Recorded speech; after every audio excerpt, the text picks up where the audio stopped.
Olá, meu amigo, minha amiga, que bom ter você aqui no canal Desperta e Resplandece, seja muito bem-vindo. Hoje estaremos fazendo a leitura do livro Conhecendo o Pai, de David Emig. Acredito ser uma leitura importantíssima, valiosa, para que possamos cada dia mais conhecer o caráter do nosso Deus, do nosso Pai e os atributos que são inerentes a Ele. Eu te peço que, se você ainda não se inscreveu, se inscreva no canal, compartilhe esse vídeo, esse livro com pessoas que você sabe que precisam conhecer o caráter do Pai e saber que muitas vezes temos até culpado Deus por algo que acontece em nossas vidas e sendo que não foi Ele que colocou, né? Às vezes uma doença, uma enfermidade, uma tentação até, né? E nós colocamos a culpa em Deus, perguntamos, questionamos o porquê que está acontecendo isso conosco. E não é Deus que nos coloca essas coisas, Ele é bom e nada que não seja perfeitamente bom faz parte, né, da sua natureza. Ele não pode colocar aquilo que Ele não tem, que não faz parte da natureza dEle. Te convido a acompanhar, é um livro curto, mas eu tenho certeza que a leitura edificará muito a sua vida, assim como já tem edificado a minha. Vamos lá? Capítulo 1. Um quadro preciso. Para a maioria, o corpo de Cristo nunca tem visto um quadro verdadeiro de como é Deus. Nós temos falhado. Nós temos pintado um quadro de como é Deus através da religião, através da tradição, através das ideias dos homens e através do que os homens dizem. Mas nós nunca podemos ver um quadro preciso de Deus destas fontes. O corpo de Cristo precisa conhecer Deus, o Pai, não apenas saber sobre Ele. Você pode dizer, bem, conheci Deus quando nasci de novo. Não. Quando você nasce de novo, você foi introduzido a Deus. Você pode ter conhecido sobre Deus, mas não o conhecia. À medida que você continua na sua palavra, você começa a conhecê-lo em plenitude e em verdade. Se você é um crente, a experiência mais bem-sucedida e proveitosa que você pode desfrutar é conhecer pessoalmente o Pai, conhecê-lo em verdade e em realidade, e andar e comungar com Ele intimamente. Deus, o Pai, pode se tornar mais real para você do que até o seu pai terreno. Anos atrás, ouvi um ministro dizer que o Senhor Jesus tinha se tornado mais real para ele do que a sua esposa, do que seus filhos ou qualquer pessoa que ele conhecia na face da terra. Quando ouvi isto, algo explodiu dentro de mim e pensei, preciso chegar nesse nível. Isso é algo que todos devemos almejar. Agradeço a Deus que hoje eu posso dizer que Deus tem se tornado mais real para mim do que qualquer pessoa ou qualquer coisa na terra, porque ando com Ele no Espírito e tenho comunhão com Ele diariamente. O reino espiritual é mais real do que o físico. Algumas pessoas pensam que não é real porque elas não podem ver ou sentir. O reino espiritual é uma realidade, e andar com o Pai no Espírito a cada dia é uma experiência verdadeiramente rica e satisfatória. Mal entendido sobre Deus. Muitos cristãos têm uma imagem pobre do que o nosso Deus Pai é. Alguns têm a ideia que Jesus está entre eles e o Pai impedindo Deus de exercer vingança sobre eles.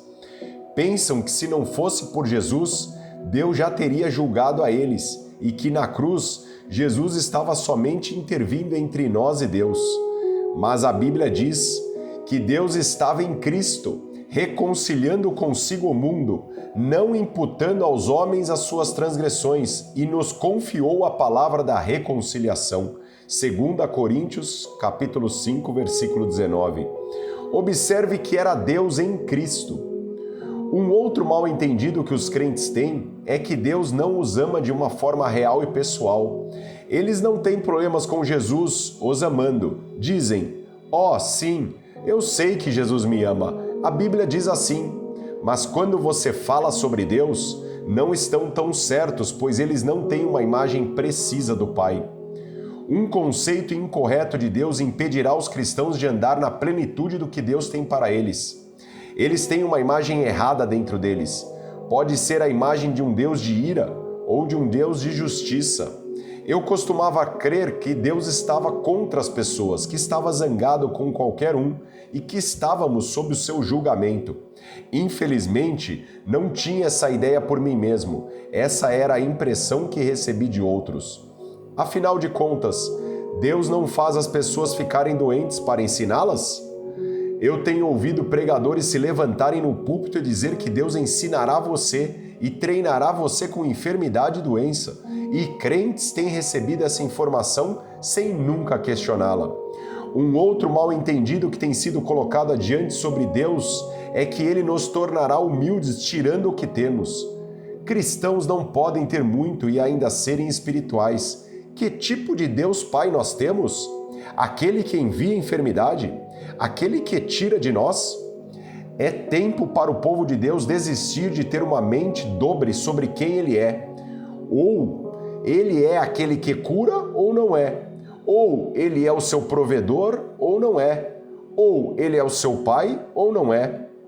Você pode dizer, bem, Deus me fez adoecer para me colocar no hospital, pois assim eu poderia testemunhar para alguém. Ou Ele é o Senhor que cura ou não é. E Ele não usa ferramentas do inimigo para ensinar e conduzir seus filhos. Precisamos ter um único pensamento sobre como é nosso Deus Pai e como Ele age.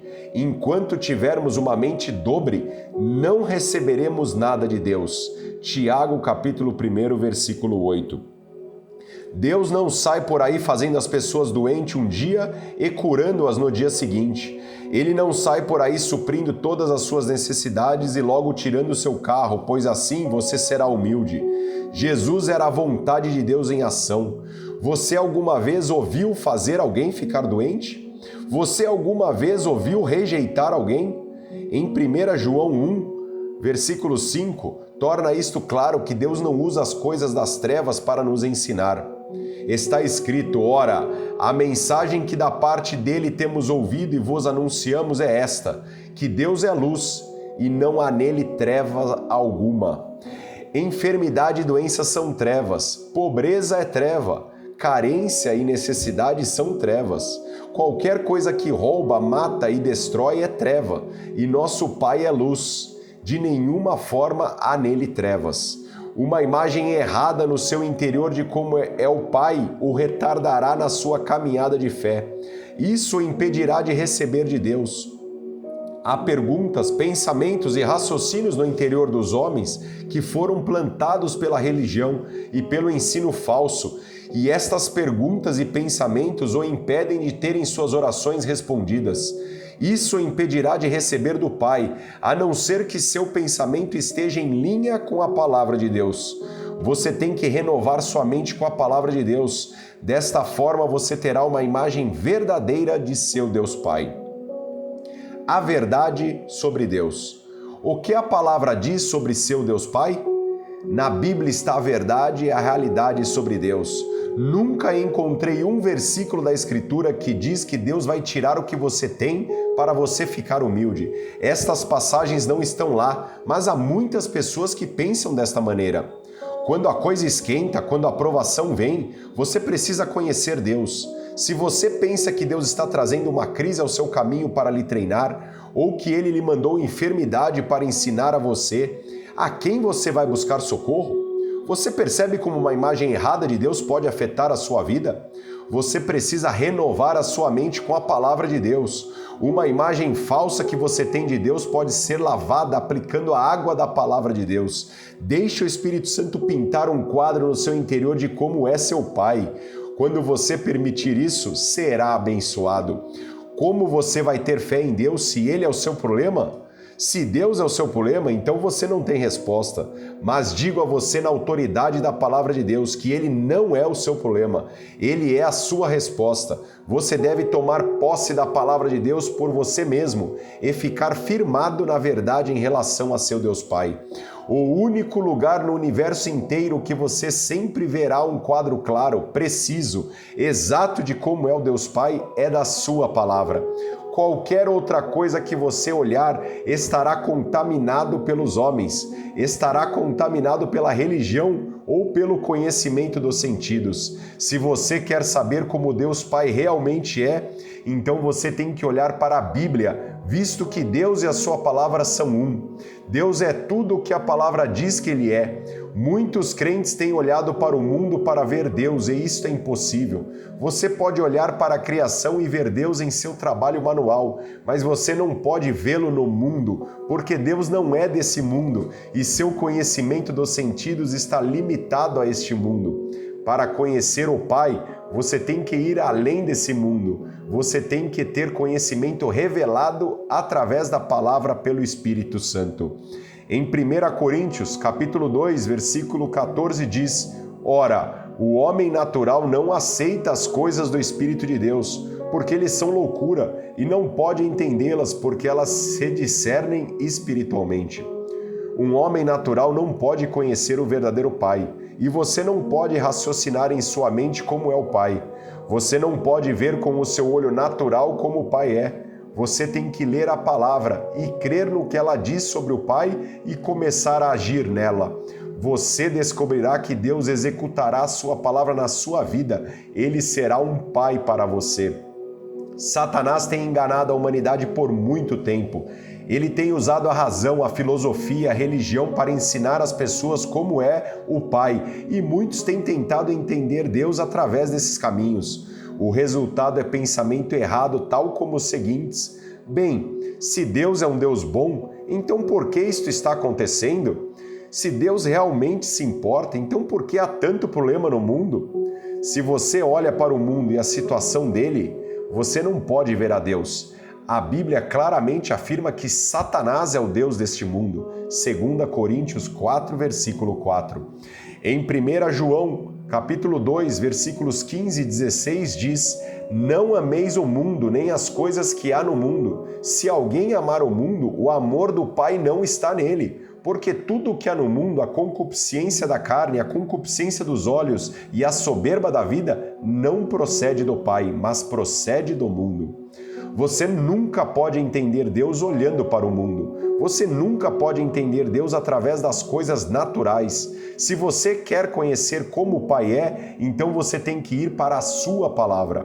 Satanás tem programado as pessoas por muito tempo para olharem em toda parte a fim de encontrar o Pai, exceto na palavra de Deus. Ele tem ludibriado a humanidade a tentar aprender de Deus através da filosofia, da religião e do conhecimento natural.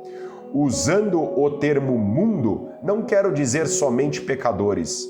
Quando Jesus se referiu ao mundo, frequentemente ele queria dizer pensamento natural. Há muitos crentes nascidos de novo e cheios do Espírito que ainda pensam como homens naturais. Suas mentes não têm sido renovadas pela palavra de Deus. Eles não estão andando em conhecimento revelado. A Bíblia nos instrui a não nos conformarmos com este mundo, com o pensamento natural, mas sermos transformados pela renovação da nossa mente pela palavra de Deus, para que possamos provar a vontade de Deus em nossas vidas. Romanos 12, versículo 2. Deixe o Espírito Santo guiá-lo à palavra de Deus e pintar um quadro de seu Deus Pai nas telas do seu coração. Crescerá, sua fé se levantará. À medida que você começa a ver Deus como a palavra o descreve, sua fé crescerá. Quando você começa a conhecê-lo como um pai que cuida dos seus, como a palavra diz, você pode colocar a sua confiança nele. Tenho fé em Deus porque Ele me ama. Tenho fé em Deus porque Ele cuida de mim. Tenho fé em Deus porque Ele é o meu Pai.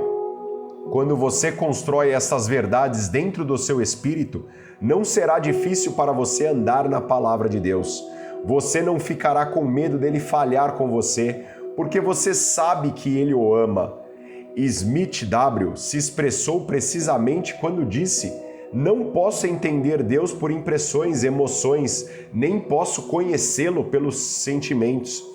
Se vou conhecer a Deus, terei que fazer isso através de sua palavra, porque Ele é tudo o que a palavra diz que Ele é, e Ele fará tudo o que a palavra diz que Ele fará.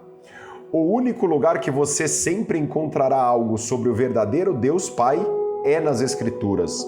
Se você tem uma impressão de Deus que não é de sua palavra, então é óbvio que você deve tirar essa informação e colocar a palavra no seu lugar. Você se limpa com a lavagem da água da palavra. À medida que você gastar tempo na palavra, ela lavará as ideias tradicionais e pintará um quadro verdadeiro dentro de você de como é realmente o Pai. Você pode pensar que teve por tanto tempo ensinamentos errados, que isso levará algum tempo para ter a palavra dentro de você. É verdade. A ciência provou que você pode ouvir uma informação novinha em folha 7 vezes até tê-la dentro de você. Mas para limpar a informação que não é verdadeira e colocar a verdadeira no seu lugar, você deve ouvir a nova informação 17 vezes. É por isso que Jesus nos disse para continuar na sua palavra. João 8, versículo 31. É por isso que o apóstolo Paulo nos instrui para renovarmos as nossas mentes. Romanos 12, versículo 2. Quanto mais você se alimenta da palavra, mais real ela se torna para você. Não conhecer a Deus em verdade é a raiz de muitos problemas de crentes. Cristãos que não parecem receber de Deus ou que têm dificuldade de receber cura, ou suas necessidades supridas, ou viver uma vida vitoriosa, nunca têm visto o Deus Pai como Ele é. Eles nunca conhecem o Pai como Ele é revelado na Palavra de Deus. Quando permitimos ao Espírito Santo revelar o Deus Pai para nós através de Sua Palavra, nossa fé levantará voo. Quando entendemos o Pai do Novo Testamento que o Senhor Jesus Cristo apresentou, isso fará com que a nossa fé cresça. Quando o vemos como Ele realmente é, iremos confiante e ousadamente colocar a nossa confiança nele. O povo de Deus deve se sobressair em conhecê-lo. Se qualquer pessoa nos pergunta sobre Deus, devemos ser capazes de compartilhar dele de forma livre e precisa. Você pode descrever como é seu pai terreno? Certamente você pode. Devemos ser capazes de abrir as Escrituras e pintar um quadro preciso de Deus para os outros. Um quadro de um Pai bom, que nos ama e que é cheio de misericórdia e compaixão e que está desejoso para nos abençoar e nos ajudar. Através desse livro, quero desafiá-lo a conhecer o seu Pai Celestial intimamente. Ele está disponível para você. Darei a você alguns padrões para conhecê-lo e também alguns benefícios que são seus quando você fizer isso. Como está escrito em 1 João, capítulo 4, versículo 16. E nós conhecemos e cremos no amor que Deus tem para conosco. Deus é amor, e aquele que permanece no amor, permanece em Deus e Deus nele. Capítulo 2. De volta ao começo. No início dos tempos, como sabemos, não haviam ideias apresentadas pelo homem, nem tradições religiosas, nem denominações. Havia pureza e verdade. Portanto, podemos voltar ao começo e ver um quadro preciso do Pai e sua atitude para conosco.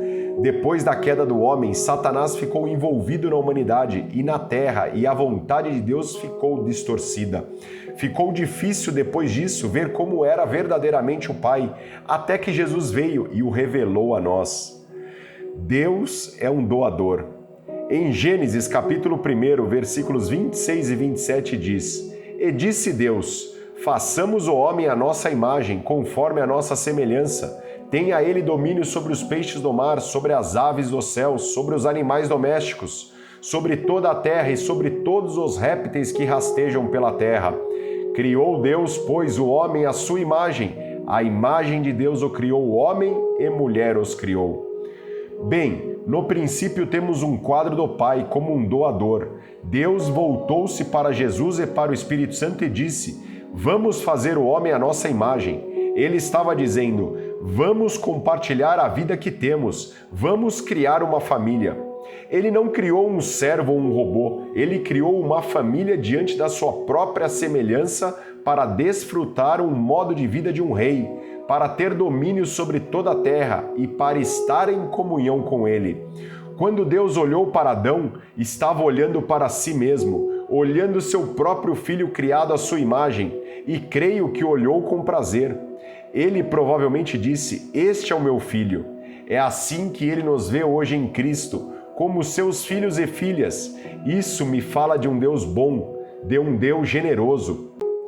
A despeito da bondade do seu coração, Deus criou o homem para compartilhar e desfrutar da vida e das bênçãos como ele mesmo desfrutava. Deus deu a Adão o maior presente que podia dar a um homem e que não tem preço. Deu a ele a sua vida. Então formou o Senhor Deus ao homem do pó da terra e lhe soprou nas narinas o fôlego de vida, e o homem passou a ser alma vivente. Gênesis 2, versículo 7. O homem foi a coroa de toda a criação. Deus lhe concedeu sua vida e natureza. Posso imaginar Deus apreciando e olhando o homem e vendo a si mesmo na sua criação. Era um pai olhando para o seu filho. À medida que olhamos um pouco mais de perto para o registro da criação, podemos ver exatamente como o Pai se sente sobre nós. Observe os versos seguintes. Disse Deus, haja luz, e houve luz. E viu Deus que a luz era boa. Gênesis 1, versículos 3 e 4. A porção seca chamou Deus terra, e o ajuntamento das águas mares. E viu Deus que isso era bom. Gênesis 1, versículo 10. Disse também Deus, haja luzeiros no firmamento dos céus. E viu Deus que isso era bom. Gênesis 1, versículos do 14 aos 18. Criou, pois, Deus os grandes animais marinhos e todos os seres viventes que rastejam.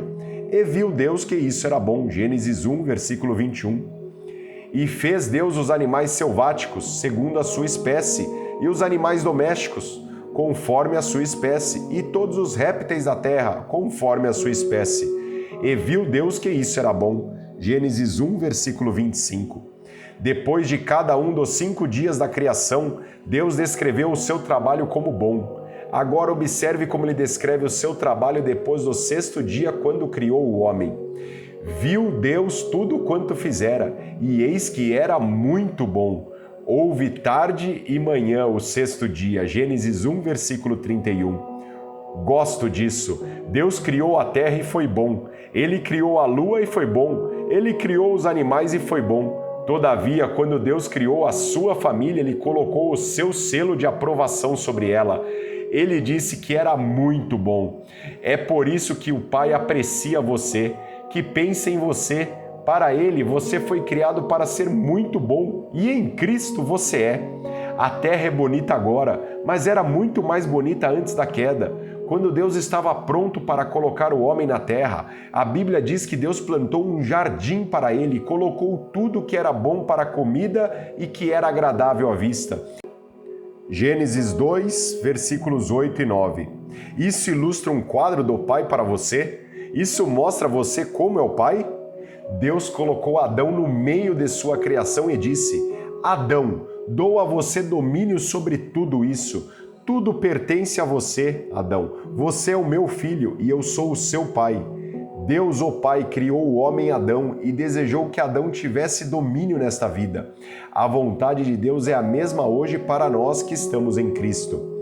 Se pela ofensa de um e por meio de um só reinou a morte, muito mais os que recebem a abundância da graça e o dom da justiça reinarão em vida por meio de um só, a saber, Jesus Cristo. Romanos 5, versículo 17.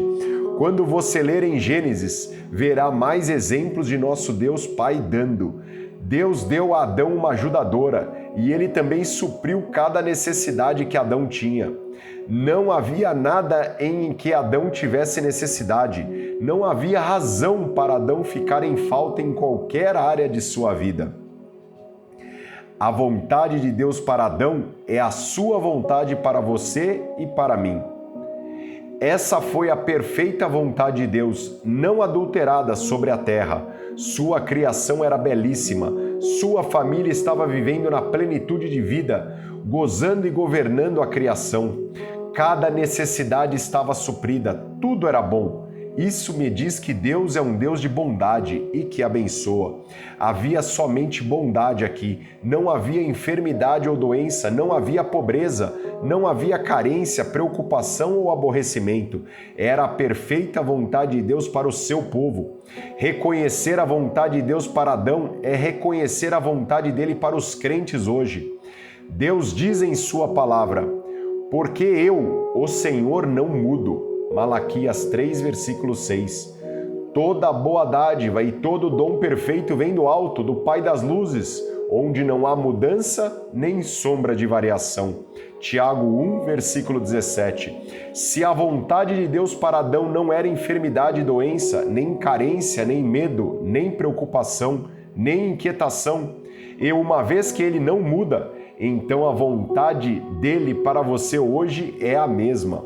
O Pai não muda. O que era a vontade dele para a sua família no princípio é a vontade dele para a sua família agora. Era bênção e bondade, saúde e paz. Era ter cada necessidade suprida. Esta é a vontade de Deus para o seu povo hoje.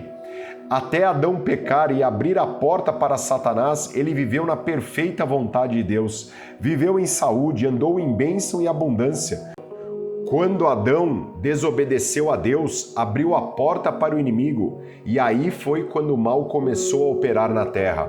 O mal não é de Deus. Qualquer coisa que rouba, mata e destrói, qualquer coisa que machuca, que traz destruição aos homens, não vem de Deus, o Pai. O que vemos em Gênesis capítulo 1 e 2 é a perfeita vontade de Deus sobre a terra. Quando Adão pecou e abriu a porta para o inimigo, então Satanás começou a atuar. Ele é aquele que rouba, mata e destrói. João 10, versículo 10. Quando você fez de Jesus Cristo Senhor de sua vida, Deus, através do Espírito Santo, soprou dentro de você o sopro de vida e você nasceu de Deus. Você se tornou um filho de Deus, recriado em sua imagem e semelhança. Quando Deus olha para você, Ele diz, muito bom. Quando o Pai olha para você, vê a vida dele e o seu espírito. Assim como o Pai supriu cada necessidade que Adão tinha, Ele fará o mesmo para você. A sua vontade é que você caminhe em plenitude e desfrute de sua provisão. Adão sabia como Deus era, ele tinha comunhão com Deus antes de pecar. Alguns crentes têm a ideia que o tanto de tempo que tomam para ler de Gênesis 1 a Gênesis 3 é o quanto tempo Adão esteve no jardim do Éden. Creio que houve um tempo que Adão viveu e andou na glória de Deus e reinou como um rei em vida sobre a terra.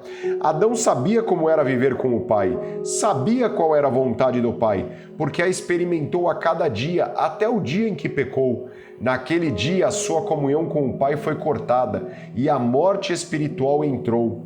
Posso visualizar Adão e sua família sentados ao redor de uma fogueira à noite e ele tentando dizer a eles como era viver no jardim e andar na glória de Deus. Todavia, os membros de sua família estavam mortos espiritualmente. Desta forma, não poderiam entender o que Adão estava descrevendo. Depois da queda, uma maldição veio sobre a terra. Antes de Adão pecar, não havia espinhos ou cardos. Hoje é impossível olhar para o mundo e ver Deus. Deus e o sistema do mundo são completamente diferentes. Satanás tem enganado a humanidade e pintado um falso quadro de como é o Pai. Ele tem induzido aos homens a olharem para o mundo com o intuito de ver como é Deus. Ele tem enganado os homens para que usem o conhecimento dos sentidos, o raciocínio, a filosofia, a religião para aprender sobre Deus. Você não pode mais olhar para o mundo e ver um quadro de nosso Deus Pai. Agora, quando você olha para Ele, vê depressão, muitas necessidades, enfermidades, medo, tormento, mas não a Deus. Os homens mortos espiritualmente olham para o mundo e se perguntam: bem, se Deus é bom, então por que o mundo está em tanta confusão? 2 Coríntios 4, versículo 4, nos dá a resposta: Satanás é o Deus deste mundo. Pensamento errado, fé incorreta. Satanás é o Deus desse sistema mundial. Se você pensa que nosso Pai é o Deus deste mundo, então você crerá que furacões, enchentes e tempestades são todos atos de Deus, como as apólices de seguro incorretamente rotulam. Se você pensa que Deus é o Deus deste mundo, então você poderia dizer: Deus tirou seu bebê para que você olhasse para ele e aprendesse a ouvir a sua voz e começasse a ir à igreja. Ou talvez: Deus permite que você fique doente para lhe humilhar, para que assim ele possa lhe ensinar. Ou ainda: Você nunca conheceu a Deus. Ele pode matar seu irmão para que dessa forma possa chamar a sua atenção. Tudo isso são mentiras. Você não pode olhar para o mundo e ver como é o Pai. Pensamento errado significa crer errado. Um dos maiores enganos de Satanás tem sido fazer com que a igreja culpe a Deus pelo que ele faz. E então ele sussurra para nós: bem, isso deve ser a vontade de Deus. Se você não conhece a Deus pela sua palavra, se não sabe quais são as obras de Satanás, então permite que você mesmo esteja completamente aberto para ser destruído. Em Oséias, capítulo 4, versículo 6 diz: meu povo é destruído por falta de conhecimento. Em João 10, versículo 10, nos dá um modelo para discernir entre Deus e Satanás. Está escrito: o ladrão vem somente para roubar, matar e destruir. Eu vim para que tenham vida e a tenham em abundância. Se rouba, mata, fere, destrói, derruba, é de Satanás e não de Deus. Quando você aprende a diferenciar entre as obras de Deus e Satanás, então pode levantar-se contra as obras do inimigo e desfrutar do que legitimamente pertence a você. Deus não usará as obras de Satanás para ensinar o seu povo. Deus não é aquele que cura quando há grande poder sendo manifesto na fila de cura na igreja, e então no dia seguinte, quando precisar ensinar a você uma lição, ele colocará enfermidade em você. Como posso ter fé em Deus se penso que Ele é o meu problema? Como posso crer em Deus para a cura se Ele é aquele que me faz ficar doente? Se a enfermidade procede dele, se é vontade dele, então é melhor eu ir ao médico. É hora de voltar-se para a palavra de Deus e reconhecer o inimigo tal como ele é e reconhecer Deus como ele é. Nosso Deus é o Pai de misericórdia, consolo e bondade, e Satanás é o autor do mal.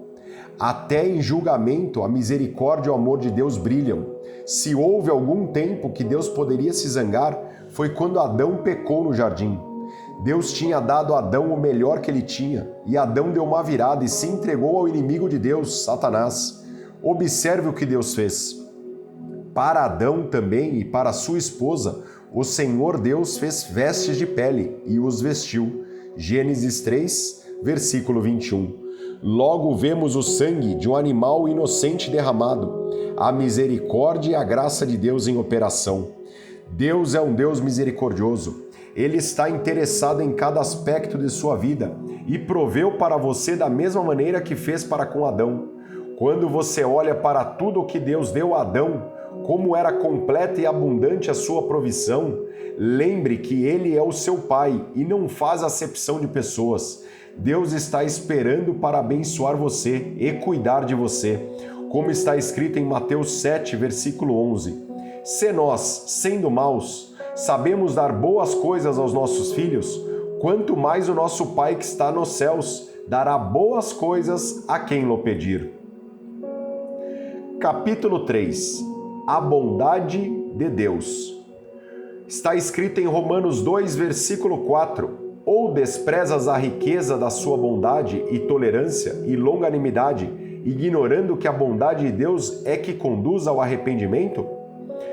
A bondade de Deus conduz os homens ao arrependimento. Estou firmemente convencido que quando incrédulos virem Deus como Ele realmente é, vão querer servi-lo e correrão para Ele. Por anos a igreja tem usado condenação, medo e julgamento para tentar amedrontar homens dentro do reino de Deus. Alguns têm realmente entrado nesse tipo de ensino. Todavia, descobri que esse tipo de motivação não traz resultados duradouros. Quando você pode ajudar alguém a ver o Pai como Ele realmente é e ver quão grande é seu amor, então você tem as bases para um relacionamento duradouro. Muitas vezes, quando Jesus ensinava, lemos que ele tinha que entrar num barco e empurrar para longe da margem, a fim de compartilhar com as multidões. As pessoas lhe comprimiam porque nele viam o Pai como realmente ele era. Não estavam comprimindo os templos, ou os saduceus, ou os líderes religiosos. As pessoas eram atraídas a Jesus porque ele a representava e revelava um Deus amável e bom. O amor de Deus. Nosso Deus Pai é compassivo, Ele é amor. Está escrito em 1 João 4, versículo 16: E nós conhecemos e cremos o amor que Deus tem para conosco. Deus é amor, e aquele que permanece no amor permanece em Deus e Deus nele. Este verso pinta um quadro preciso de seu pai. É um quadro de amor, de cuidado, de afeição, do pai desejando ministrar a sua necessidade. Deus não está esperando pegar você, Ele não está esperando derramar ira em você. O desejo dele é ministrar o seu amor na sua vida. À medida que você anda em obediência à sua palavra, Deus abençoará você. Ele executará os deveres de um pai em sua vida. Deus não pode abençoar o pecado, a dúvida e a incredulidade, então devemos remover estas coisas das nossas vidas. Não há exemplo na Bíblia quando Deus julgou o seu povo por nenhuma razão. Primeiro, ele falou para eles através da boca de um profeta e chamou o seu povo ao arrependimento. Houve um tempo que Deus veio à nação de Israel 7 vezes e os chamou para se arrependerem, mas o povo não se voltou para Deus. Isso abriu a porta para o inimigo, para a destruição, e o julgamento veio. Mas não era a vontade de Deus. A vontade de Deus era que eles dessem atenção à advertência que veio e se voltassem a uma reta comunhão diante dele e assim pudessem desfrutar de suas bênçãos. É vontade de Deus que você ande em sua bênção e prosperidade, mas você deve andar em obediência para que desta forma ele possa abençoar e prosperar você. Tardio para se irar. Quando fui salvo, tinha a ideia que quando saísse da linha, seria melhor me consertar antes que Deus ficasse zangado comigo. Eu pensava que Deus estava sempre furioso comigo. Quando me conscientizei que Ele não está furioso comigo, mas na realidade que é tardio para se irar e cheio de misericórdia, isso me libertou. O salmista Davi conhecia Deus. Ele o descreveu desta maneira. No Salmo 103, versículo 8, O Senhor é misericordioso e gracioso, tardio em irar-se e cheio de misericórdia. Nosso Deus Pai é tardio para se irar. Ao mesmo tempo que pensava que Deus estava para me pegar, Ele estava provavelmente pronto a coçar sua cabeça e dizer: desejaria apenas que Ele se endireitasse. Deus é tardio para se irar. Você pode pensar que estou dando aos crentes o direito de andar em pecado. Não, estou mostrando a você como é o Pai. Deixe a palavra de Deus pintar o quadro. No Salmo 103, o salmista continua adicionando cor ao nosso quadro de Deus. Nos versículos do 10 ao 13, ele diz: Não nos trata segundo os nossos pecados, nem nos retribui segundo as nossas iniquidades. Pois quanto o céu se alteia acima da terra, assim é grande a sua misericórdia para com os que o temem. Quanto dista o oriente do ocidente, assim afasta de nós as nossas transgressões.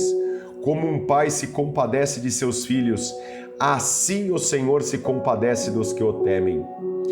Compaixão, no versículo 13, significa amar ou ter compaixão de. Da mesma maneira que você quer o melhor para os seus filhos, assim o Pai quer o melhor para a sua família. De onde você pensa que você adquiriu o instinto de cuidar dos seus filhos? Isto veio do nosso Pai nos céus. À medida que expormos nossas vidas a Ele, nos mostrará seu amor e compaixão. Em João 3, versículo 16 está escrito: Porque Deus amou ao mundo de tal maneira que deu o seu Filho unigênito, para que todo o que nele crê não pereça, mas tenha a vida eterna.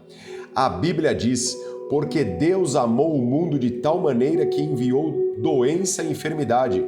Não, claro que não. Deus enviou o melhor dele para você e quer continuar a dar o melhor dele a cada dia. Romanos 8, versículo 32 diz: Aquele que não poupou a seu próprio filho, antes por todos nós o entregou, porventura não nos dará graciosamente com ele todas as coisas? O Pai é amor e está desejando dar mais e mais a você. Recebemos no reino de Deus um pecador que tem vivido uma vida vil e vulgar. Dizemos: venha, irmão, Deus ama você. Ele está pronto para receber você em sua família. Mas por alguma razão, muitos cristãos perdem essa revelação depois que entram na família. Pensamos que Deus vai vir e roubar, matar e destruir. Este não é o Pai. Ele é amor e sua vontade para nós é amor, é bênção, é misericórdia. Quanto mais aprendemos como é o Pai, mais seremos abençoados e enriquecidos. Alguém me perguntou uma vez: você não acha que algumas vezes Deus desce, nos agarra, nos sacode bem e nos joga no chão para nos acordar? Minha resposta foi simples. Disse: sim, faço isso com minha filha Amanda de vez em quando. Por volta de um intervalo de 3 semanas, vou ao quarto dela enquanto está dormindo. A agarro, a sacudo bem para que eu possa chamar a sua atenção e ela possa saber que eu a amo. Claro que não. Se fizesse isso, eu seria preso. Se Deus, o Pai, viesse para algumas das igrejas que temos na terra e fizesse o que eles o têm acusado, eles deveriam prendê-lo. Devemos confiar no que Deus diz sobre ele mesmo e não no que os homens dizem. Deixe a palavra ser verdadeira e tudo mais uma mentira. O Pai ama você. Jesus veio para revelar Deus ao mundo. As pessoas naquela época pensavam que Deus estava bem distante, como um Deus que não poderia ser tocado, um Deus de justiça e ira. A mensagem de Jesus era que Deus os amava, estava interessado em suas vidas. Jesus disse: "E naquele dia vós não pedireis nada. Em verdade vos digo, qualquer coisa que pedirdes ao Pai em meu nome, Ele vos dará. Até agora nada pedirdes em meu nome. Pedi e recebereis, para que a vossa alegria seja completa." João, capítulo 16, versículos 23 e 24. Jesus nos fez saber que o Pai quer que sejamos cheios de alegria. Se a sua alegria não está completa, então vamos pedir ao Pai, em nome de Jesus, para termos nossa necessidade suprida e assim possamos experimentar plenitude de alegria. Jesus continuou a esclarecer sobre o amor do Pai por nós. Nos versos 26 e 27 está escrito: "Naquele dia pedireis em meu nome, e não vos digo que rogarei ao Pai por vós, porque o próprio Pai vos ama, visto que me tendes amado e tendes crido que eu vim da parte de Deus." O Pai mesmo ama você. Jesus não disse que o Pai o amava. Ele, Jesus, nos amou. Isto é verdade, mas ele enfatizou que o Pai nos ama e quer nos abençoar. Mais tarde, Jesus compartilhou que o Pai nos ama da mesma maneira que ama Jesus. "Eu neles e tu em mim, a fim de que sejam aperfeiçoados na unidade, para que o mundo conheça que tu me enviaste e o amastes como também amaste a mim." João 17, versículo 23. O Pai ama você como Ele ama Jesus. Você pode encontrar em algum lugar que Deus fez Jesus ficar doente? Deus alguma vez tratou Jesus de uma maneira prejudicial? Deus fez Jesus partir sem suprir as necessidades dele? Deus ama você da mesma forma que ama Jesus. Ele está esperando mostrar-se como um Pai que ama você e quer prover para você. A fé opera pelo amor. Um dos maiores construtores da fé que conheço é saber que o Pai me ama. Deus ama a cada um, mas Ele é um Deus de fé. O canal para o Pai é fé. Quando começamos a conhecê-lo nas Escrituras, nossa fé começa a crescer. A fé opera pelo amor. Quando compreendo que Deus é um Deus bom e que está interessado em mim e me ama, então posso colocar a minha confiança nele. Posso confiar em alguém que se importa comigo. Há crentes que não confiam em Deus porque não o conhecem. A fé pode ser definida como confiança. O salmista Davi escreveu: "Como é preciosa", excelente na versão em inglês, "ó Deus, a tua benignidade. Por isso os filhos dos homens se acolhem à sombra das tuas asas. Fartam-se da abundância da tua casa e na torrente das tuas delícias lhes dá de beber. Pois em ti há um manancial da vida. Na tua luz veremos a luz. Continua a tua benignidade aos que te conhecem e a tua justiça aos retos de coração." Salmo 26, os versículos 7 ao 10. Deus continuará com a sua benignidade àqueles que o conhecem. Observe no verso 7 que a benignidade de Deus é excelente. Quando você cresce em seu relacionamento com Deus, quando você vem a conhecê-lo intimamente, você desfrutará da sua excelente benignidade. Então você colocará sua confiança nele. Há uma confiança que vem através de conhecer a Deus. é uma confiança que o faz ser ousado em sua caminhada de fé e a ser uma bênção no reino de Deus. Em Daniel, capítulo 11, versículo 32, está escrito: mas o povo que conhece ao seu Deus se tornará forte, ficará firme e fará proezas para Deus. Capítulo 4. Deus conserva a aliança.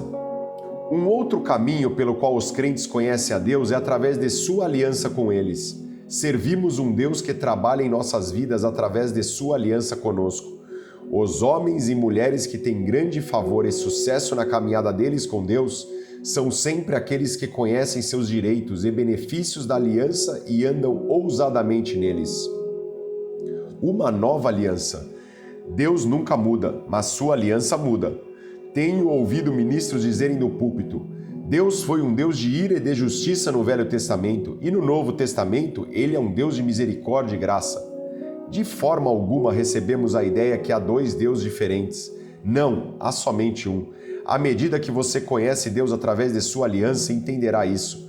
Como, por exemplo, você precisa entender que não está debaixo da velha aliança de olho por olho e dente por dente. A velha aliança foi estabelecida através da lei, e debaixo dela vemos a ira, o julgamento de Deus, e havia uma penalidade a ser paga. Mas como um crente hoje, sua posição não é debaixo daquela aliança. O Senhor Jesus Cristo cumpriu aquela aliança.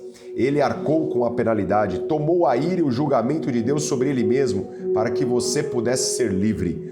Hoje temos uma nova e melhor aliança com o nosso Deus Pai.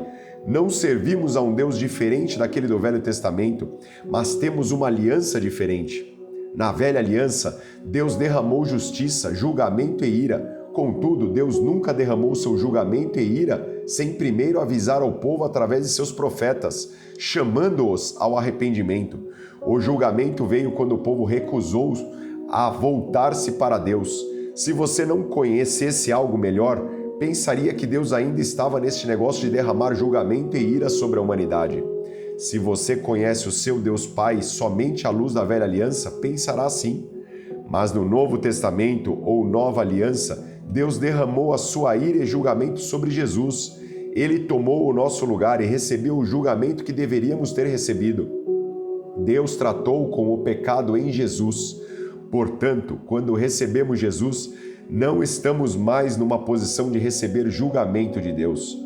Os homens debaixo da velha aliança ousaram crer na palavra de Deus e andar na sua luz, foram curados, prosperaram e tiveram suas necessidades supridas. Em tudo o que eles faziam eram bem-sucedidos. Abraão foi um homem de aliança. Ele conhecia a Deus e a aliança que tinha com Deus, e ele prosperou em todas as áreas de sua vida. Você percebe que no Jardim do Éden não foi Deus quem mudou, mas Adão e Eva? Muitas pessoas pensam que Deus ficou furioso com eles e não os amou mais e assim os expulsou do jardim. Ele os amou antes e depois deles pecarem. Adão e Eva quebraram a aliança que tinham com Deus e Deus não podia mais tratá-los como seus filhos. Estavam separados dele, pois anularam o contrato. Logo então o Pai começou a trabalhar para estabelecer uma nova aliança na terra. Ele falou com Noé. A Bíblia diz que naquela época a terra estava cheia de iniquidade. Deus estava pronto para exterminar sua criação e começar outra vez. Mas quando Noé achou favor aos olhos de Deus, uma aliança foi estabelecida entre Deus e o homem através de Noé. Deus continuou a fazer alianças com os homens, mas elas eram uma sombra das coisas que estavam por vir. Elas eram somente temporárias. O que fez o Deus Pai depois? Qual foi o seu propósito em estabelecer alianças com o homem no Velho Testamento? O objetivo do Pai era aquela aliança, a nova, a melhor aliança que uniria Deus e sua família novamente. Filhos e filhas. Debaixo da velha aliança, o povo de Deus era servo. Debaixo da nova aliança, nós somos filhos e filhas. O apóstolo Paulo descreve a nossa nova posição em sua epístola aos Gálatas.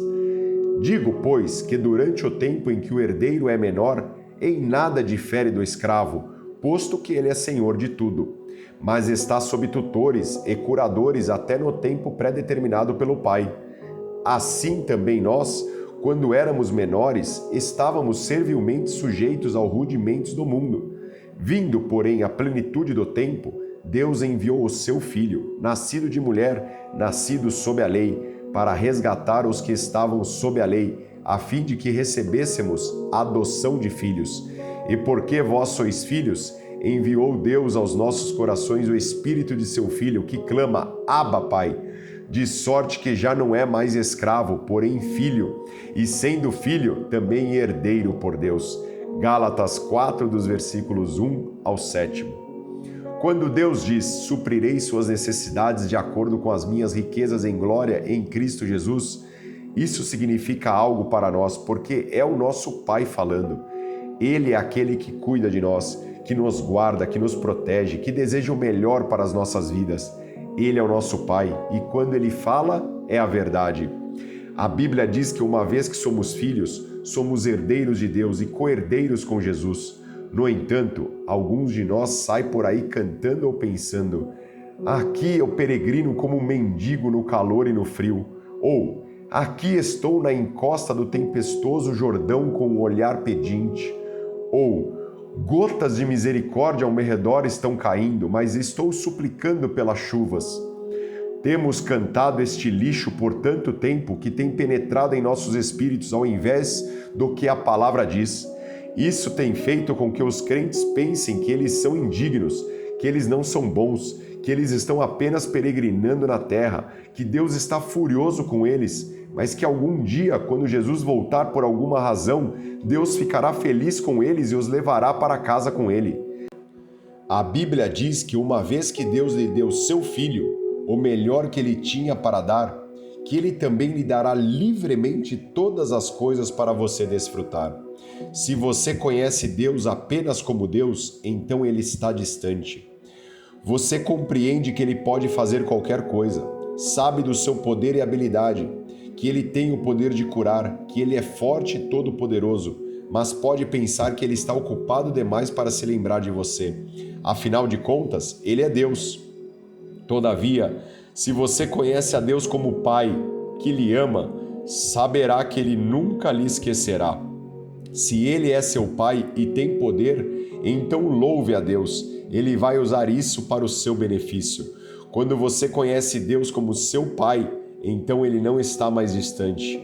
Você e ele são família. Ele ama você. Isso é o maior construtor de fé que conheço. Confio em Deus porque ele me ama e a fé opera pelo amor. Somos agora família com Deus. Os versos seguintes edificarão e encorajarão a sua fé. João, capítulo 1, versículo 12 diz: mas a todos que o receberam, aqueles que creem no seu nome, deu-lhes o poder de serem feitos filhos de Deus. Em 1 João, capítulo 3, versículos 1 e 2 está escrito: vede que grande amor nos tem concedido o Pai, ao ponto de sermos chamados filhos de Deus. E, de fato, somos filhos de Deus. Por essa razão o mundo não nos conhece, porquanto não o conheceu a Ele mesmo. Amados, agora somos filhos de Deus, e ainda não se manifestou o que havemos de ser, mas sabemos que quando Ele se manifestar, seremos semelhantes a Ele, porque assim como é, o veremos. Em Romanos capítulo 8, versículos 16 e 17 diz: o próprio Espírito testifica com o nosso Espírito que somos filhos de Deus. Ora, se somos filhos, somos também herdeiros, herdeiros de Deus e co-herdeiros com Cristo, se com Ele sofrermos, para que também com Ele sejamos glorificados. O que significa ser um filho de Deus? Significa que o Pai está comprometido com você, Ele lhe aceitou em sua família, escolheu você como filho e realizará os deveres de um pai em sua vida. Você é nascido de Deus. Que estímulo para a sua vida de oração! Quando você for ao Pai e saber que você é um membro da família, então não será difícil pedir e receber. Nossos filhos não têm nenhum problema em vir ao papai para pedir alguma coisa. Eles sabem que tudo o que tem, o Pai é deles também. Quando o Pai olha para você, Ele vê a si mesmo, da mesma maneira que você vê quando olha para os seus filhos. Como um cristão, você é de Deus. Em 1 João, capítulo 4, versículo 4 diz: Filhinhos, vós sois de Deus e tendes vencido os falsos profetas, porque maior é aquele que está em vós do que aquele que está no mundo. Isto ainda não se tornou uma revelação para muitos crentes. Vós sois de Deus. Para Deus negar você seria como ele negar-se a si mesmo. Quando vou para o Pai, ele olha para mim como um filho. Tenho uma nova aliança selada pelo sangue de Jesus. É uma melhor aliança estabelecida em melhores promessas. A nova versus a velha. Nos versículos a seguir, temos uma comparação da velha aliança e da nova. Em Hebreus, capítulo 12, dos versículos 18 ao 24, está escrito: Porque não chegastes ao monte palpável, aceso em fogo, e à escuridão, e às trevas, e à tempestade, e ao sonido da trombeta, e à voz das palavras, a qual os que a ouviram pediram para se lhes não falasse mais, porque não podiam suportar o que se lhes mandava. Se até um animal tocar o monte, será apedrejado ou passado com um dardo. E tão terrível era a visão que Moisés disse: Estou todo assombrado e tremendo. Mas chegastes ao monte Sião e à cidade do Deus vivo, a Jerusalém celestial e aos muitos milhares de anjos, à universal assembleia e igreja dos primogênitos que estão inscritos nos céus, e a Deus, o juiz de todos, e aos espíritos dos justos aperfeiçoados, e a Jesus, o mediador de uma nova aliança, e ao sangue da aspersão, que fala melhor do que o de Abel. Debaixo da primeira aliança, o povo de Deus não poderia se aproximar dele, não poderiam tocar o monte. Se chegassem ao menos perto, morreriam. Debaixo da nova e melhor aliança, a Bíblia diz que podemos chegar com intrepidez diante do trono da graça para receber ajuda em qualquer tempo de necessidade. Debaixo da primeira aliança, o povo tapava os seus ouvidos, pois tinha medo de ouvir a voz de Deus. A nova aliança diz que andaremos nos regozijando na palavra de Deus, tendo ouvidos para ouvir e falaremos livremente. A velha aliança provocou medo no povo. Debaixo da a nova aliança, não temos recebido espírito de medo, mas espírito de poder, amor e moderação. 2 Timóteo, capítulo 1, versículo 7. Debaixo da velha aliança, Moisés não poderia olhar para a face de Deus, nem entrar ousadamente na presença dele. Ele literalmente não poderia suportar ver a glória de Deus. Hoje, como povo de Deus, sua glória repousa sobre e em nós. Deus disse que nunca nos deixará nem nos desamparará. Podemos com ousadia dizer que o Senhor é nosso ajudador e que não tememos o que qualquer homem possa fazer. Você se lembra da história quando Davi e seus homens estavam carregando a arca de volta para Jerusalém e começou a escorregar e cair? Um homem alcançou e tocou a arca e morreu. Você alguma vez se perguntou por quê? Ele morreu porque era um servo, não um filho. Ele não poderia tocar a glória de Deus. Mas agora temos uma aliança com o Pai que nos faz filhos. Vivemos e andamos na glória de Deus. Deixe a palavra de Deus pintar um quadro de seu Deus Pai dentro de você. Você foi aceito no amado. Você é nascido da vida de Deus. Você se tornou seu Pai e o seu desejo é abençoar e prosperar você em todo o caminho. Através da obra do Senhor Jesus Cristo, através do seu sangue derramado e através da aliança que Ele tem estabelecido com você, você pode se colocar na presença do Deus Pai agora de forma como se você nunca tivesse pecado. Isso anula a iniquidade, isso abole a injustiça. Seu Deus olha para você com prazer. Ele se deleita em ministrar a você porque Ele é o seu Pai. Você não é mais um servo, mas um filho ou uma filha de Deus.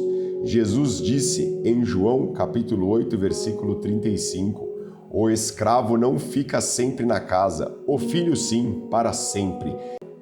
É tempo de compreender que sua posição é a mesma de Jesus. Observe o que Jesus disse a Maria exatamente antes dele ser assunto ao Pai.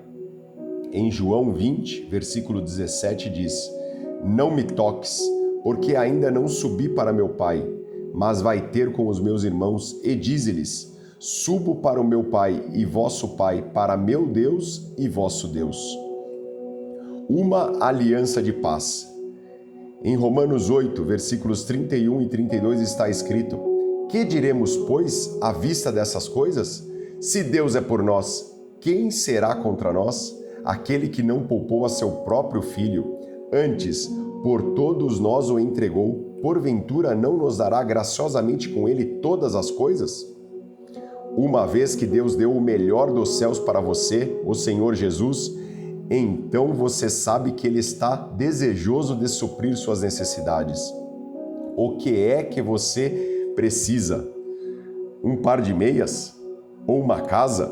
Ou um emprego? Deus amou você o suficiente para dar Jesus Cristo a você. À medida que você andar em fé e obediência a Ele, Ele cuidará de tudo o que você necessita. Jesus disse em Mateus 6, versículo 33, buscai, pois, em primeiro lugar o seu reino e a sua justiça, e todas estas coisas vos serão acrescentadas. Crentes que buscam coisas e se preocupam com finanças e com o suprimento de suas necessidades, nunca receberam uma revelação de seu Pai. Quando você começa a entender quem seu Pai é e acreditar no que Ele disse, então você entra num lugar de descanso e paz.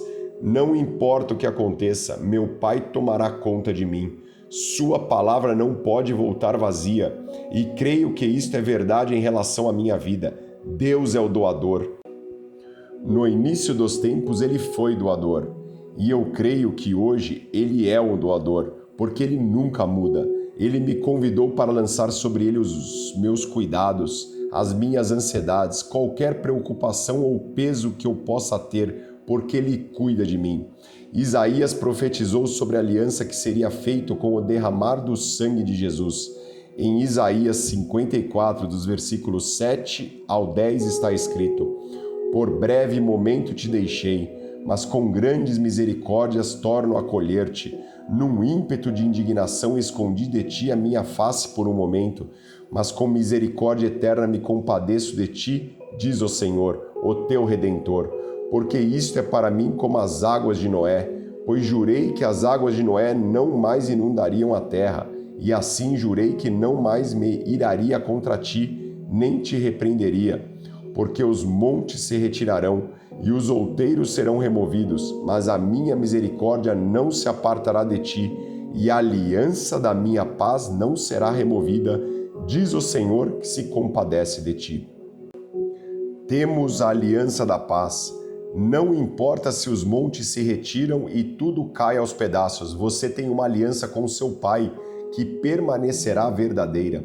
Não importa que circunstâncias venham ao seu caminho, ou como tudo possa parecer, você tem uma aliança com Deus e por causa disso você pode subir para o topo de qualquer situação. Você deseja saber então que papel tem o diabo nas nossas vidas?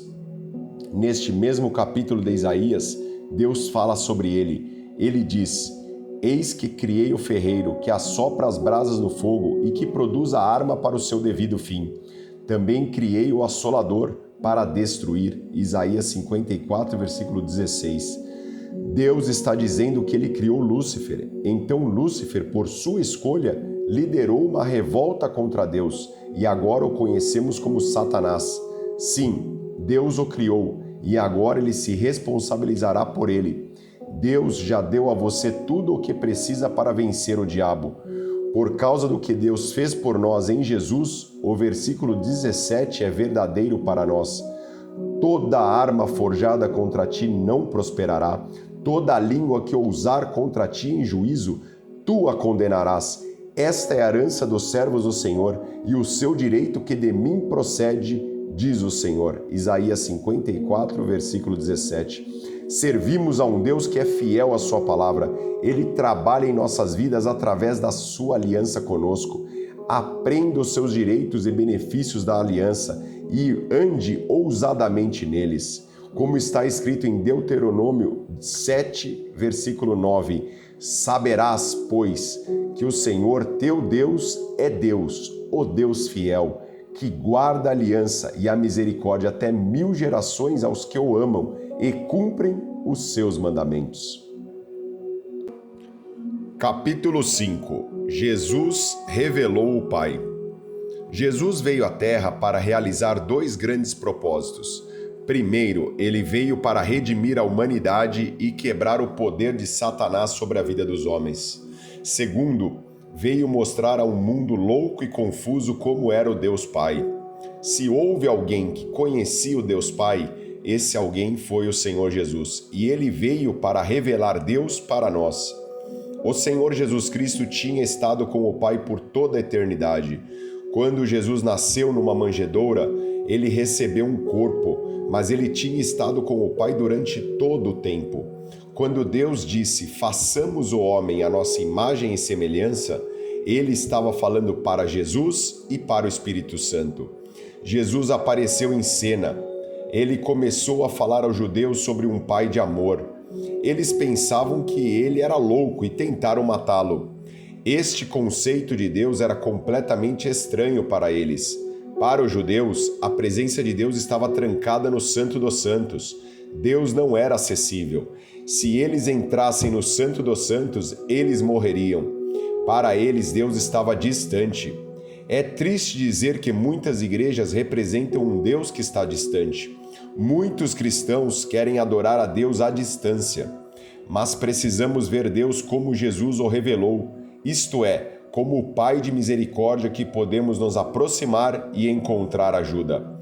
Você já ouviu alguém dizer, bem, isso pode não ser a vontade de Jesus? Não somente dizemos, isso pode não ser a vontade de Deus. Em apólices de seguros não lemos, foi um ato de Jesus? Não diz assim, foi um ato de Deus. Falamos sobre Deus de uma maneira e sobre Jesus de outra. O Senhor Jesus Cristo é Deus, o Pai manifestado na carne. A Bíblia amplificada diz, Ele é a expressão exata da glória de Deus, o ser que resplandece do divino, e Ele é a impressão perfeita e exata imagem da natureza de Deus. Hebreus 1, versículo 3. Este versículo esclarece que Jesus e o Pai são um.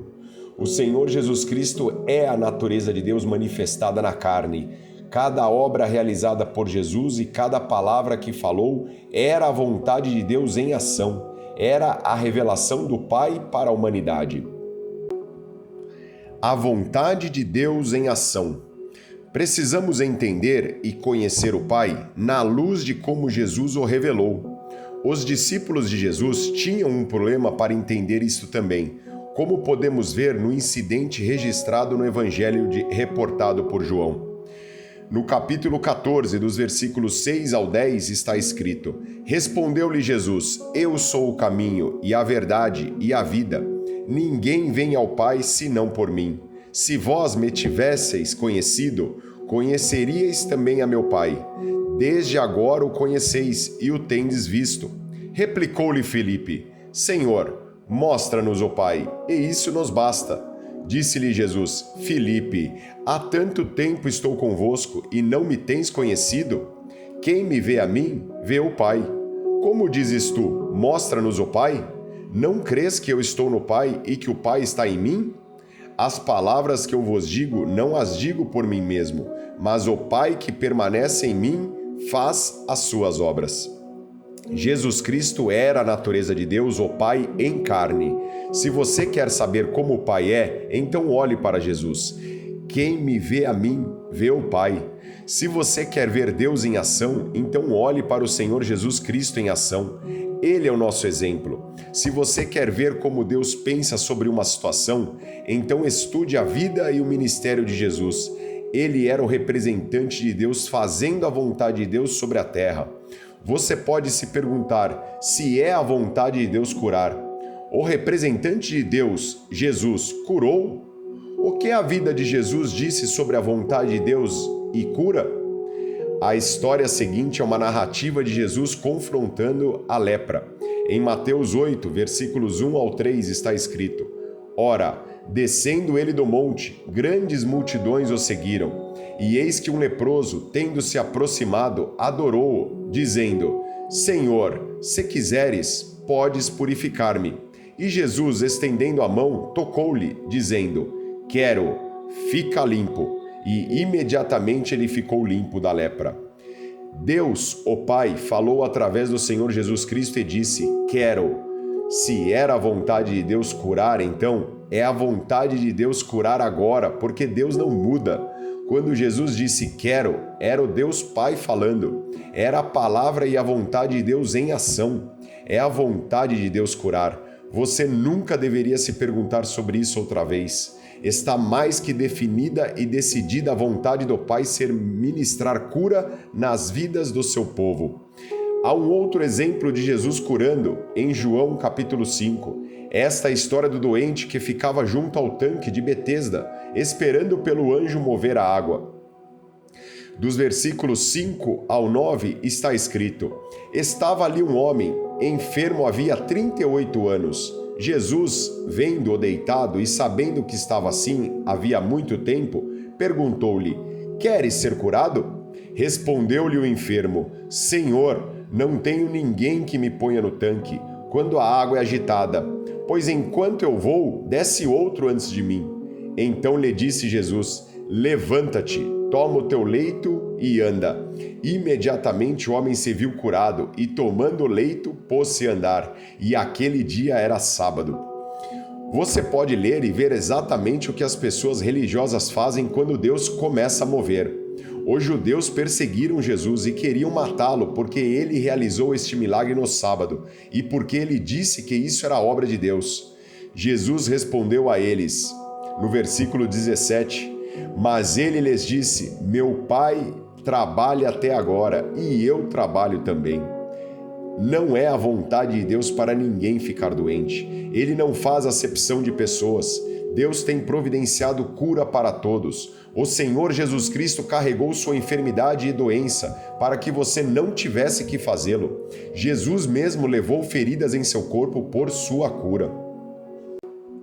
E sobre morte prematura, pobreza e carência. Um outro mal-entendido que temos sobre Deus é que ele leva as pessoas. Uma vez ouvi um ministro num funeral de uma criança pequena dizer que o Senhor tirou a criança para encher seu jardim no céu. Isto é blasfêmia. Deus não é um assassino, ele é um doador de vida. Jesus era Deus em ação e temos um registro do que ele fez quando encontrou um funeral. Em Lucas, capítulo 7, dos versículos 12 ao 16, está escrito: Quando se aproximava da porta da cidade, eis que saía um enterro do filho único de uma viúva, e grande multidão da cidade ia com ela. Vendo-a, o Senhor se compadeceu dela e lhe disse: Não chores. Chegando-se, tocou o esquife, e parando os que o conduziam, disse: Jovem, eu te mando, levanta-te. Sentou-se o que estivera morto e passou a falar. E Jesus o restituiu à sua mãe. Todos ficaram possuídos de temor e glorificavam a Deus, dizendo: Grande profeta se levantou entre nós, e Deus visitou o seu povo. Jesus nos mostrou claramente o que Deus pensa sobre morte prematura. Ouvi o ministro dizer sobre Deus curando um homem, porém mais tarde, quando a enfermidade voltou sobre ele, Deus somente o tomou para casa, porque mais tarde em vida Deus sabia que aquele homem não ia servi-lo. Não, Deus nos deixa viver ou morrer através de nossa decisão, mas Ele não leva as pessoas. Um outro mal entendido é que Deus leva ou mata um indivíduo, para que desta forma Ele possa salvar a família daquela pessoa. Deus não mata, e a morte de Jesus foi uma provisão suficiente para a salvação de todo homem. No entanto, Deus frequentemente trabalha num tempo de perda, pois as pessoas estão abertas ao Espírito de Deus ministrar as suas feridas e mágoas. Aqui estão outros versículos que comprovarão que a vontade de Deus é cura e vida longa. Êxodo, capítulo 23, versículos 25 e 26 está escrito: Servireis ao Senhor vosso Deus, e Ele abençoará o vosso pão e a vossa água, e tirará do vosso meio as enfermidades. Na tua terra não haverá mulher que aborte, nem estéril, completarei o número dos teus dias. Salmo 91, versículo 16: Saciá-lo-ei com longevidade, e lhe mostrarei a minha salvação. Em Atos, capítulo 10, versículo 38, como Deus ungiu a Jesus de Nazaré com o Espírito Santo e poder, o qual andou por toda parte, fazendo o bem e curando a todos os oprimidos do diabo, porque Deus era com ele. Muitas vezes tomamos nossas experiências e fazemos delas a base para a vontade de Deus e para a nossa doutrina. Se conhecemos alguém que amava a Deus, mas morreu jovem, temos a tendência de pensar que deve ser a vontade de Deus. Ou a palavra de Deus é verdadeira ou não. Creio que é verdadeira, mas muitos do povo de Deus são destruídos por causa da falta de conhecimento de Deus e de todas as bênçãos que Ele quer derramar sobre eles. Qual é a vontade de Deus no que diz respeito à pobreza e carência? Olhe para Jesus em ação. Quando os discípulos apresentaram para ele a necessidade que a multidão tinha por comida, ele alimentou. A Bíblia diz que todos ficaram satisfeitos e houve até 12 cestos de sobra. Mateus capítulo 14, versículo 20. Jesus estava interessado em suprir as suas necessidades e pôde fazer isso por eles. Ele estava revelando o Pai a nós. Jesus viajava fazendo bem. O ministério de Jesus revelava o Pai para nós. Aquele ministério estava libertando as pessoas, curando, livrando e suprindo necessidades. Jesus revelou um Deus bom a nós, que está desejoso e é apto para nos ajudar. Você não tem que se perguntar como Deus Pai realmente é, você pode saber. Em 1 João, capítulo 5, versículo 20, está escrito: também sabemos que o Filho de Deus é vindo e nos tem dado entendimento para reconhecermos o verdadeiro, e estamos no verdadeiro, em seu Filho Jesus Cristo. Este é o verdadeiro Deus e a vida eterna. Foi dado a você conhecer. Vá para a palavra, deixe o Espírito Santo lhe ensinar para a sua própria satisfação como é o Deus Pai. Quando ele ensinar, você será abençoado. Jesus disse: quando vier, porém, o Espírito da verdade, ele vos guiará a toda a verdade, porque não falará por si mesmo, mas dirá tudo o que tiver ouvido, e vos anunciará as coisas que hão de vir. Ele me glorificará, porque há de receber do que é meu, e vô-lo há de anunciar. Evangelho de João, capítulo 16, versículos 13 e 14. Você não tem que se perguntar a si mesmo sobre Deus, você não tem que achar. Tudo o que você tem que fazer é receber a palavra de Deus e se estabelecer nela. Ele está disponível para nós, podemos conhecê-lo como nosso Pai. Jesus orou: eu neles e tu em mim, a fim de que sejam aperfeiçoados na unidade, para que o mundo conheça que tu me enviaste, e o amastes como também amaste a mim. João, capítulo 17, versículo 23. O Pai lhe ama da mesma maneira como ama Jesus. Numa outra referência, Jesus disse: porque o próprio Pai vos ama. João 16, versículo 27. Aceite Deus na palavra. Ele ama você. Capítulo 6. Benefícios de conhecer Deus. Em Hebreus 11, versículo 6, é um versículo familiar. Está escrito: de fato, sem fé é impossível agradar a Deus, porquanto é necessário que aquele que se aproxima de Deus creia que Ele existe e que se torna galardoador dos que o buscam. Muitos mestres da Bíblia têm se especializado sobre fé, mas não muitos têm se especializado no fato que Deus, o Pai, é um galardoador. Ele é um. Com o que Ele nos galardoa? Com enfermidade e doença? Com pobreza? Com carência? Com problemas? Quais são as recompensas do Pai para seus filhos que andam em obediência para com Ele? Em Tiago, capítulo 1, versículo 17, é qualificado o tipo de galardão que Ele nos dá. Toda boa dádiva e todo dom perfeito é lá do alto, descendo do Pai das luzes, em quem não pode existir variação ou sombra de mudança. Seja quando for que o Pai nos recompensa, é sempre com algo que é bom. Ele sempre foi um doador de boas dádivas e sempre será. Ele nunca mudará, nem se recusará disso. Deus é aquele que doa e não o que toma. Ele é aquele que instituiu o dar. Em Romanos 8, 32 está escrito: aquele que não poupou o seu próprio filho, antes por todos nós o entregou, porventura não nos dará graciosamente com ele todas as coisas? Aprendendo do trabalho. Podemos encontrar alguma coisa positiva no livro de Jó? Graças a Deus que podemos. Frequentemente gostamos de enfatizar o lado negativo da vida de Jó. Mas Jó foi curado e foi abençoado com 2 vezes mais quando ele iniciou. Através da inspiração do Espírito Santo, o livro de Jó tem algumas coisas a dizer que nos abençoará. Na passagem específica de Jó, capítulo 22, dos versículos 21 ao 30, vamos considerar que Elifaz, amigo de Jó, estava falando sobre conhecer a Deus e as bênçãos que acompanham este conhecimento. Estas bênçãos estão disponíveis para nós hoje. No versículo 21 está escrito: reconcilia-te, pois, com ele e tem paz, e assim te sobrevirá o bem. Fique em paz. Não fique cheio de preocupação, ansiedade, se perguntando se Deus vai lhe pegar se você não fizer a sua vontade. A versão amplificada da Bíblia diz: dê-se a conhecer agora mesmo a Ele. Ou seja, concorde com Deus e exponha-se para ser conformado com a sua vontade. Deus tem dito por aproximadamente 5.000 anos que Ele é o Pai de amor, mas muitos dizem outra coisa. Deus nos instruiu para concordar com Ele e ficar em paz. Quando começarmos a concordar com Deus, Ele manifestará o seu amor em nossas vidas. Dê-se a conhecer agora mesmo com Deus e fique em paz. Assim, enfermidade e doença virão para você. Não. Assim, pobreza e carência e necessidade virão para você. Claro que não. A palavra de Deus diz que o melhor virá para nós. Quando começarmos a nos dar a conhecer ao Pai, então a paz virá para nós e o melhor nos pertencerá.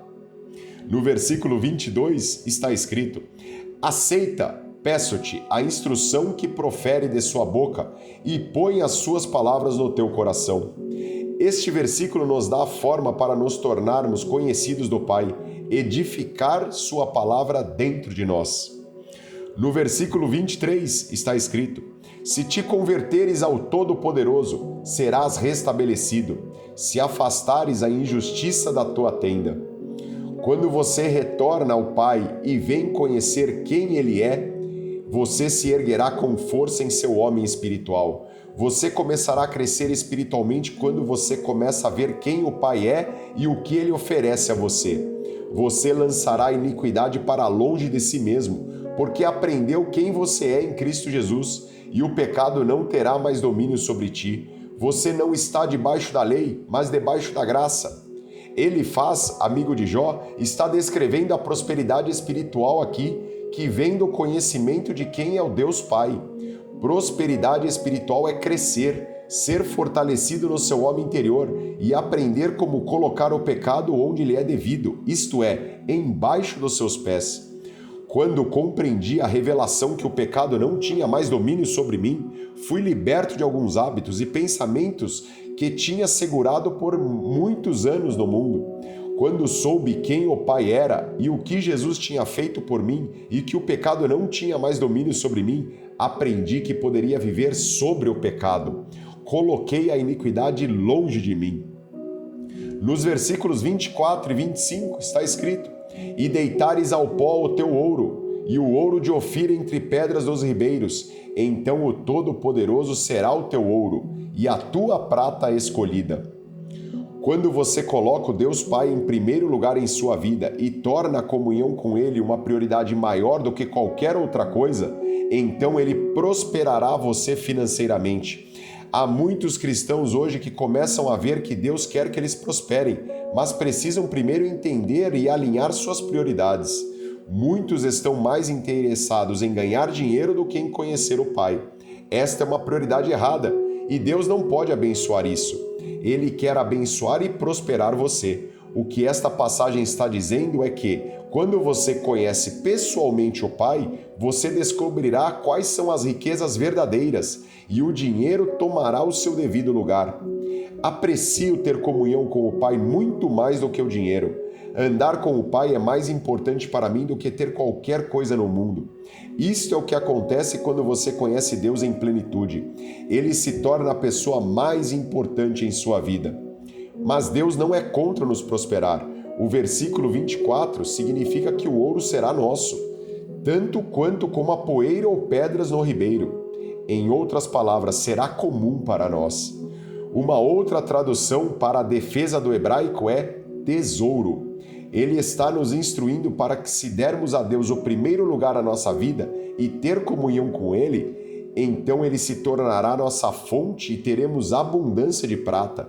Isto é exatamente o que Jesus disse em Mateus 6, versículo 33. Buscai, pois, em primeiro lugar o seu reino e a sua justiça, e todas estas coisas vos serão acrescentadas.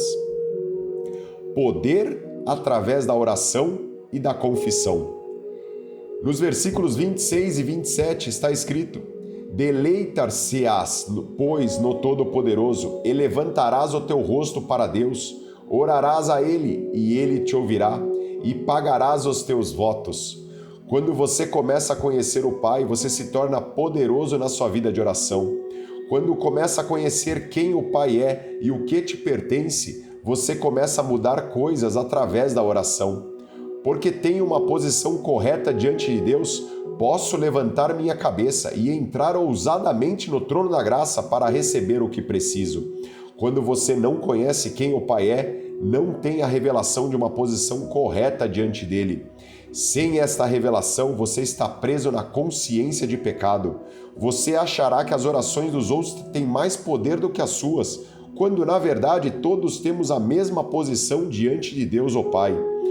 Quando você começa a conhecer quem seu Pai é e quais são os seus direitos, então você se torna extremamente precioso para as pessoas. Você pode ser um canal do poder de Deus para suprir as necessidades dos outros. Pode entrar com intrepidez diante do trono. Pode levantar a sua face a Ele e te ouvirá. Se você não conhece Deus, pode pensar: eu sei que Ele me ouve, mas Ele me responde? A palavra de Deus responde esta pergunta. Em 1 João capítulo 5, versículos 14 e 15 está escrito: E esta é a confiança que temos para com Ele, que se pedirmos alguma coisa segundo a sua vontade, Ele nos ouve. E se sabemos que Ele nos ouve quanto ao que lhe pedimos, estamos certos de que obtemos os pedidos que lhe temos feito. Quando Deus ouve a sua oração, Ele lhe responde. Em Tiago, capítulo 5, versículo 16, diz: Muito pode, por sua eficácia, a súplica do justo. Na versão amplificada está escrito: uma oração determinada, ou seja, sincera, continuada, de um homem justo faz um poder tremendo, disponível, dinâmico em seus efeitos. Agora olhe outra vez na passagem de Jó, capítulo 22, versículo 28. Se projetas alguma coisa, ela te sairá bem, e a luz brilhará em teus caminhos. Quando você aprende quem é o seu Pai, quem você é para Ele e o que Ele tem dado a você no nome do Senhor Jesus, você pode declarar a palavra de Deus pela sua boca quando Satanás vier roubar, matar e destruir, e esta palavra que você tem decretado se cumprirá. Você é aceito pelo amado, e a você foi dada autoridade no nome de Jesus. A você foi dado o direito e privilégio de acordo com Romanos capítulo 5, versículo 17, para reinar como rei em vida. Satanás não tem nada a ver em fazer seus filhos ficarem doentes ou roubar suas finanças. Quando você aprende quem é o Pai e o que Ele tem dado a você, então você começa a levantar-se com seus próprios pés espirituais e decretar uma coisa com a sua boca e vê-la se cumprir.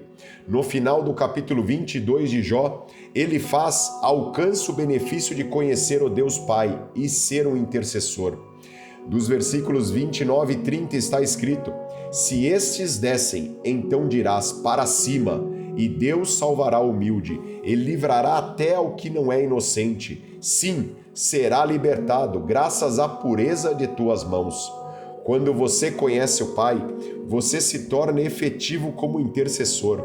A versão amplificada da Bíblia diz, no versículo 30, Ele mesmo libertará aquele, ou seja, por quem você intercede, que não é inocente.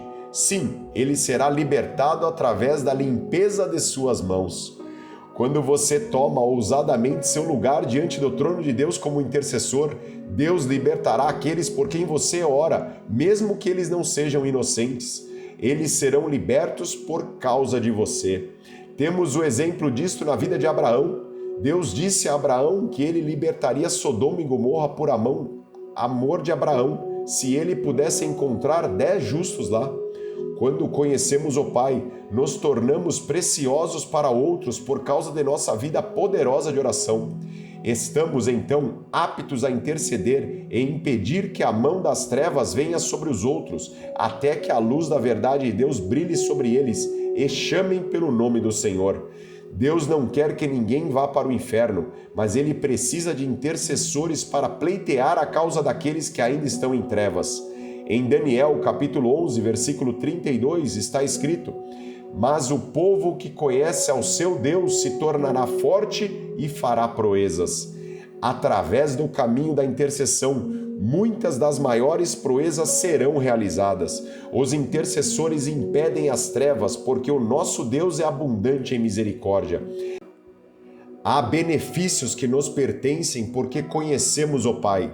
Aqueles que buscam sua face e dedicam tempo e esforço na palavra e na oração para conhecer quem Ele é em verdade e em plenitude, serão prósperos, abençoados e poderão ser uma bênção para os outros. Você já percebeu que não pode abençoar outros até que você seja abençoado? Você não pode libertar alguém até que você se liberte. Você não pode dizer a alguém como é o Pai, ao menos que você esteja convencido em seu próprio coração. Deus disse a Abraão que ele o abençoaria e, portanto, ele seria uma bênção.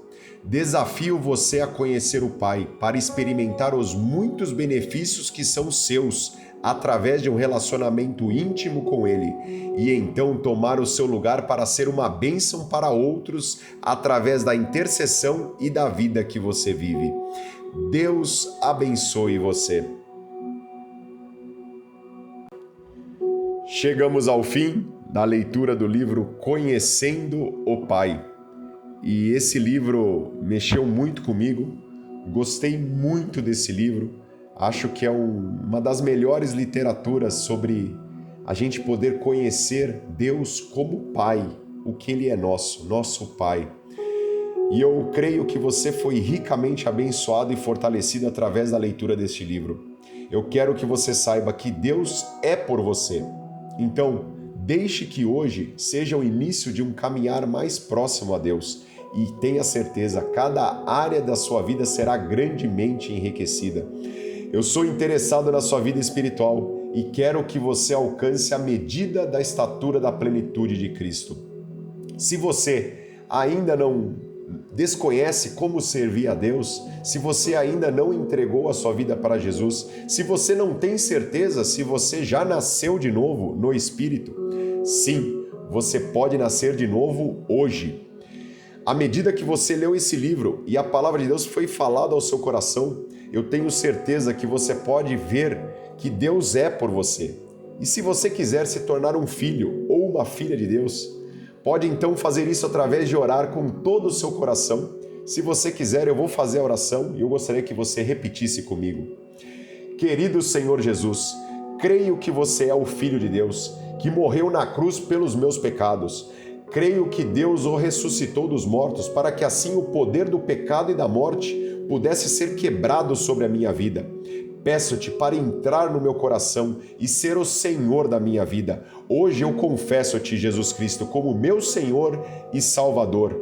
Eu declaro para os céus ouvir, para a terra ouvir e para todo o inferno ouvir. Não sou mais eu quem vive, mas Cristo vive em mim. E eu creio que a partir de hoje eu viverei os melhores dias da minha vida em nome do Senhor Jesus. Amém, amém e amém.